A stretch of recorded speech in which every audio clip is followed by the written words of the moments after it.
in the midfield, if you can clamp down João Neves, if you can clamp down on Alexis McAllister, if Fabian Ruiz has the game of his life and becomes that player that we saw in the Euros. A lot of big ifs, but those are players that have the potential in them, and they showed glimpses of that against Man City. They have to have 9 out of 10 performances across 2 legs. And the Reds would end up finishing second in Group C, advanced past Bayern Munich 3-1 in the round of 16, with all 4 goals coming in the away leg in Germany. And then in the quarterfinals, Liverpool cruised past Porto 6-1 on aggregate before their iconic semifinal tie with Barcelona. Liverpool lost 3-0 away in leg 1 before doing the unthinkable. They won 4-0 in leg 2 at home to advance 4-3 on aggregate. An unbelievable comeback. And then in the final, Liverpool took care of business against Tottenham, scoring just 2 minutes in thanks to a penalty converted by Mo Salah, and 2-0 was the final score. And here's a look at some of the players still on the squad today. Got to give our props to Nico Cantor, who guessed every single player on this list in our production meeting. Way to go, Nico.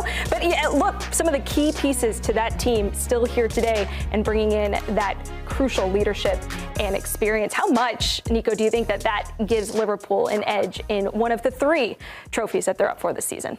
Yeah, it definitely does. They have a backbone, they have an idea, and the changeover from the Klopp era to now to Arne Slot, the tweaks have been evident, but not so aggressive. And obviously, you have your stalwarts. There's pillars in Alisson, in Virgil van Dijk. When you talk about a backbone, these types of players are what you're looking for. But that's not to say that they haven't changed a lot, because they have changed a lot. It's a completely different midfield. It's a completely different striker line, except for Mo. Mo's been able to stay, but everyone has been rotating, and he's been doing it with rotating casts this season. And in Darwin, who's fallen out of favor, but it's been Diogo Jota, it's been Cody Gakpo. In the midfield, it's been Dominic Szoboszlai, it's been Curtis Jones, it's been Alexis McAllister. It's the changeover. Yes, there hasn't been that many moving pieces, but a lot of the big-time players that won those trophies back in the day, I'm talking about Gini, I'm talking about Henderson, I'm talking about Fabinho. How you could say that those guys are going to play forever, and now it's a completely different midfield? I don't know if it's a completely different midfield. And the only reason why I would say that is because, yes, those players, those personnels might have changed, but has the profile of the team changed? And I don't believe so, because I can see the comparisons between Diaz and Mane. I can see the comparisons, obviously, Mohamed Salah is himself. We talked about the continuity we see right now in the back 4 and a lot of those players still being there and establishing themselves. I can see the difference now in Gravenberch and what he's doing now, and very similar to what Fabinho was doing during those periods. So I understand in terms of the personnel changing, and that happens within every football club. But has the actual profile of the players, what the actual roles in terms of what they had as individuals? I think they have a little bit. I think with Liverpool, it was a little bit more rock and roll. The intensity was heightened, and although there is a similar profile with Gravenberch and Fabinho, Fabinho was deeper lying, and then everybody else that would accompany him, they knew how to kick it up in gears. They would go from 3rd, 4th, 5th, 6th, and they were playing 6th. They were playing at a very high tempo. And under Slot, I'm seeing a little bit more control in the midfield with the McAllister, with the Dominic Szoboszlai, with the Curtis Jones who comes in. Yeah, I think the biggest difference I see was actually in midfield. So the names you pointed out, I agree 100%. But this year, this is a Liverpool side that so much focus has been put on Ryan Gravenberch, but the midfield is getting you goals. And big goals. Contributing. Big goals. That Barcelona tie aside, how many goals did that midfield for Liverpool in their Champions League run-in have? Not many. Gini Wijnaldum was the only player that was chipping in that Barcelona match. This season, Dominic Szoboszlai looks more like the guy that they got from RB Leipzig, who was scoring goals. He's playing as an attacking midfielder. They played with a flat 3 in the midfield, and that midfield they were tasked to run, to work, to do the dirty work for that front 3. Now, Arne Slot, he has provided them the license to, as soon as Mohamed Salah gets the ball, Mohamed Salah has so many assists because the midfield, they make those deep-lying runs, if it's McAllister from one side, if it's Szoboszlai from one side.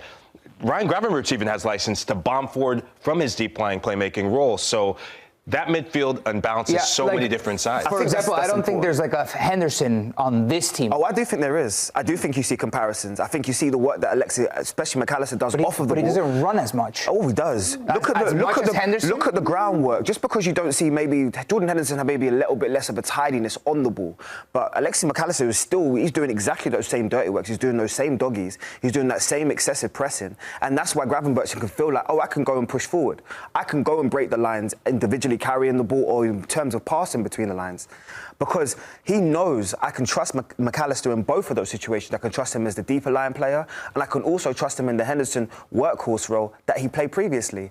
I'm telling you, the profiles that you see from Liverpool are very comparison to that 2019 team. If you play a similar system, I think you'll find similar attributes. I've seen this. The coffee's out. What's my take? Liverpool will hope that those similarities can win them another Champions League title. This has been one of the best teams by far in world football. But we're talking about a big matchup against a team that is equally as hungry to get there and do the exact same thing. I mean, look at all the minutes played from these guys and where they rank among other players on Premier League clubs, also across all competitions. I mean, you've got some key players that are all ranking within the top 40, and then two players, Virgil van Dijk and Mo Salah, ranking in the top 10. They've been putting in incredible shifts, and the numbers speak for themselves. Where are the vulnerabilities? So if you are looking to expose this team, JD, how are you going to do it? I think this bit is a bit worrying for me, because if I was to look at 6th and 7th, that's two players in their, let's say, mid-30s, if we could turn around and say that, in Mohamed Salah and Virgil van Dijk. And then I think when you start thinking about Liverpool last year, why did they struggle in terms of the latter half of the season? It was maybe the excessive work on the legs. And I think Slot, what you was alluding to earlier, the management of their game is a lot better this year. It's less chaotic in comparison to Klopp previously. But what I do appreciate is that these guys are still in their mid-30s. They're incredible athletes. Virgil van Dijk looks 25. Mohamed Salah, have you seen him take off his top? He looks incredible shape. But he does. Looks like me. But he does. Yeah, right. But the important part about it is... Me 10 years ago. Managing the extra Champions League games this year, the body, the excessive work that's going to be on them in the Premier League. It's the management of their minutes and how they handle that is going to be the most important thing. I'm going after the fullbacks. I'm going after them. I'm PSG, I'm going after Trent and Robbo. Yeah, I think this match is going to actually be won in the midfield. I agree with you with the fullbacks. PSG, they have to be cognizant of not letting both of their fullbacks go forward. We've seen clubs like Arsenal, we've seen clubs like Bayern take full advantage of that in transition. When there's more balance, there's more of a balance in the team overall, but in the midfield, if you can clamp down João Neves, if you can clamp down on Alexis McAllister, if Fabian Ruiz has the game of his life and becomes that player that we saw in the Euros, a lot of big ifs, but those are players that have the potential in them, and they showed glimpses of that against Man City. They have to have 9 out of 10 performances across two legs. Hakimi and Dembele doubling up on Robertson.